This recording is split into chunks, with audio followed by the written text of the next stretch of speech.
Hello, everyone. Welcome back to the Pro Football Historian channel. I'm your host, Link Given. Today we'll be, previewing Week 8 of the NFL season. We'll start off with the Thursday night game that just occurred a few days ago. The Ravens and the Buccaneers.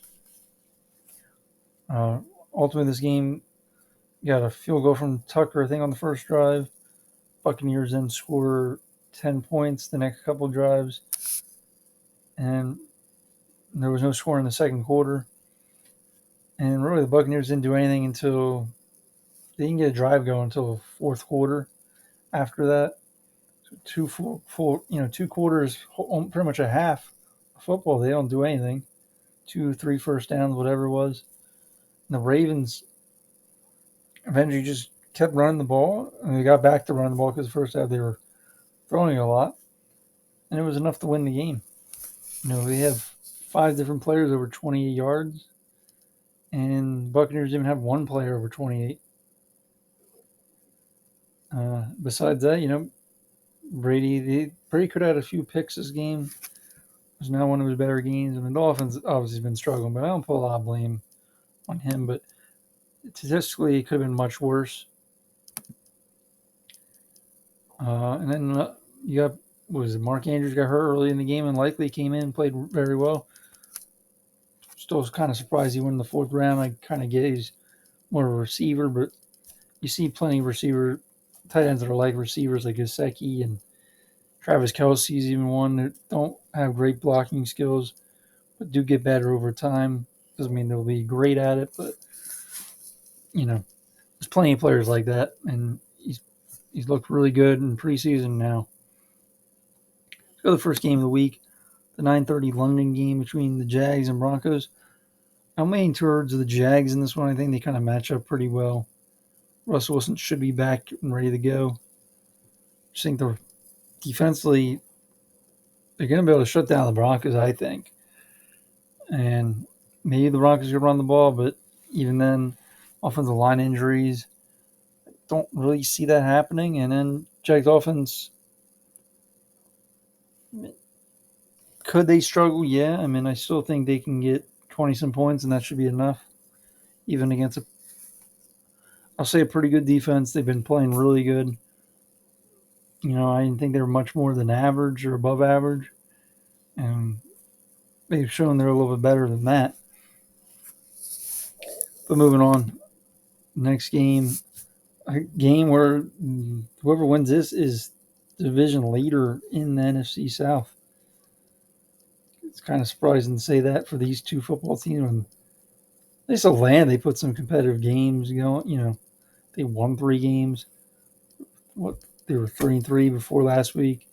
Carolina really hasn't done anything, but they got 2 victories.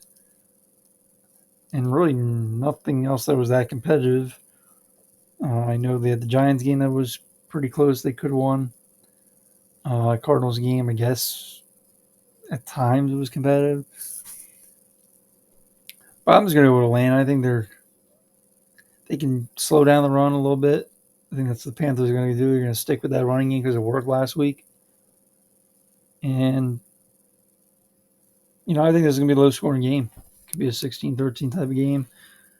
I'm going to go with Atlanta. Not super confident, but I think they're the better coach team. So I'm going with them. In this game, when looking at it, I'm like, Dallas should win this game. And they probably should. And I'm going to go with Dallas. But I will say the Bears, they're playing similar to they did last week. They could give problems to the Dallas defense because they're not great against the run. But if Dallas gets up big, I don't really see the Bears staying in this game.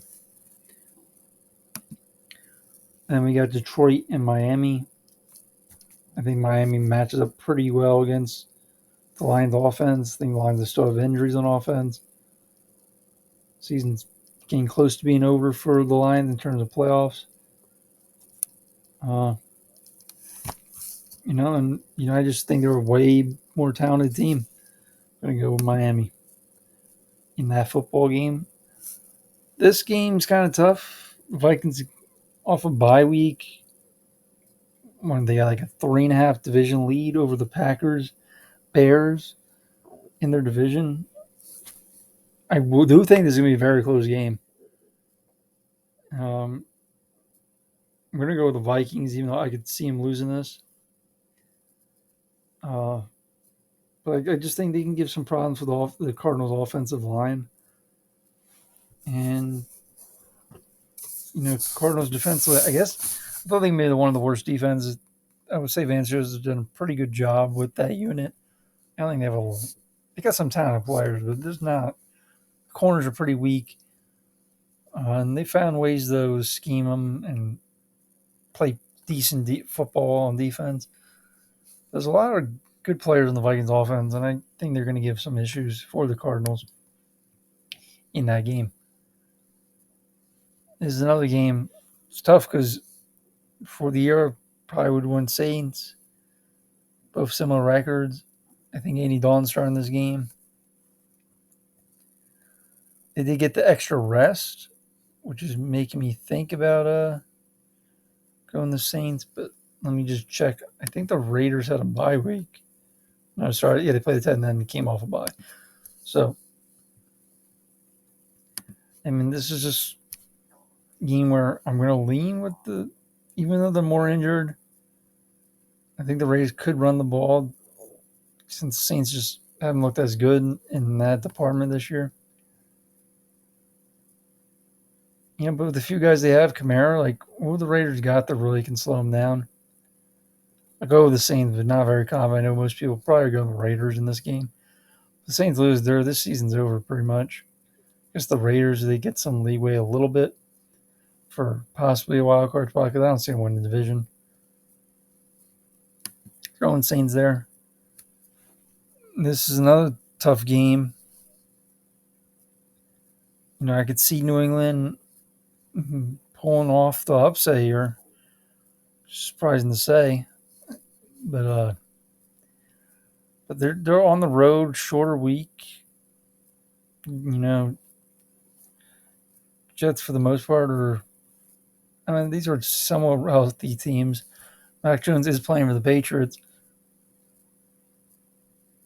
I mean, they might be able to give some issues for the Jets offense, I guess. I think it's a low-scoring game, but again, I wouldn't be surprised if the Patriots win. I'm going to go with the Jets on this game. Those are two games where I could be totally wrong on. Now, this game, I'm going with the Eagles. I get Pittsburgh is a pretty good coach team. I just think the talent level is pretty far apart. I think the quarterback plays decently apart. I'm not where people putting Jalen Hurts top 5, 10 quarterback, but he's entering the top 15 discussion for me. And I don't overreact or quick to judge off a few games. So let the season play out. And obviously, he has a really talented team around him. Not trying to take a lot away from him. But again, Philly's been over the history the last 2 decades, at least Mike Tomlin especially. They've had their number against the Steelers. They pretty much won every game I can remember. Even back to 2008 upset, they sacked Roethlisberger a bunch. What was it? Might have been 2017. I can't remember. Might have been 2016. I think it was 2016. One of the Wentz's first few games. Sproles scoring a touchdown late. They just seem to have the number with Pittsburgh, and it's hard to pick against the Eagles right now. And have them going 7-0. Titans, Texans. Going the Titans here, but I will say the Texans could make it close. But I don't really see them slowing down the run too much. That's what Tennessee does well. I know last year they had pretty close games. Texans actually split the series. So that could happen. We also got Malik Willis starting, so that is a little different, but that's tape that, Texans don't know what to prepare for. And that could help Malik Willis in his first start. Going to go with the Titans. And this is two backup quarterbacks, Heineke versus Ellinger. I'm going to go with the Colts. I just think they're a better team.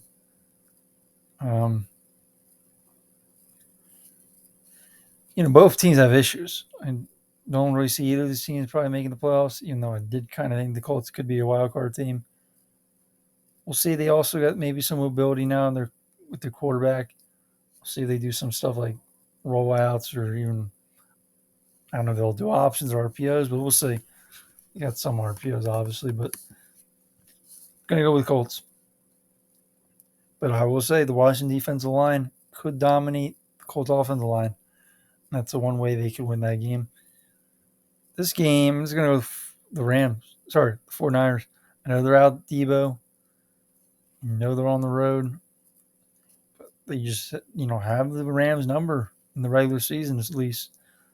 And I'm going to go with them. They have, the Rams have extra time too. I'm going to go with the 49ers in a closer game than the previous game on Monday night this year.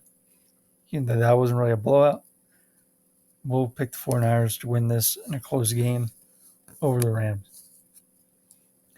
This is going to be one of the few upsets I have, I guess. I'm going to go with the Seattle Seahawks. I think they're going to be able to run over the Giants. I know the Giants could load up the box, and they try to do that to get you from not running it. The thing with some of the injuries Giants had, and I don't know if we would want to say luck, but I don't keep seeing that happening. And I know they're a good coach team, but I think Seattle's showing some talent on offense and defensively. Their draft is probably one of the best drafts, if not the best, in 2022. I think they really overhauled their roster. Just looking at their first few picks, even the later picks might be something. Again, probably not many people pick Seattle in this game. I'm going to pick them at home over the Giants in a close game. Now, here's a game where Green Bay really hasn't shown any signs of doing anything on offense in the last few weeks. They haven't really shown anything. They haven't shown anything that will give you signs like they might be able to turn this around. Who knows? Maybe it's in this game. They're playing against a Buffalo team with rest. Maybe that hurts them. They're, teams off buys at home. There's been some history where they struggle. And maybe Green Bay's defense, they might be able to cover the pass. They're kind of built for a team like Buffalo that doesn't have a great running game. Obviously, if Josh Allen, who might run the ball, and similar to the Giants, that's similar offense. They already played it before. So that also might help them. And, no Allen Lazard, no Randall Cobb. Who knows if Christian Watson is playing or not? I don't know.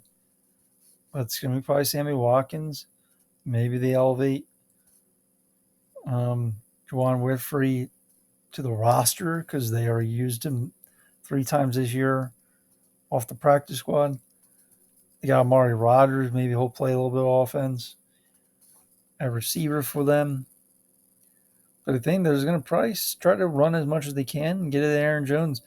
Tried to do that last week and just weren't on the field much. And it's hard to see him dropping another 6 or 7 passes in another week. So Green Bay could get blown out like expected, but don't be surprised if things turn around. Maybe this game, maybe they don't win it, but things could turn around. You get the Bengals and Browns. I'm going to go with the upset here, too.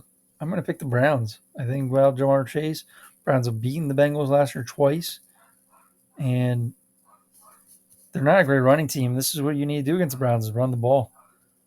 I think this is going to be similar to the Raven team. I think they're going to get a win. The Browns against the Bengals.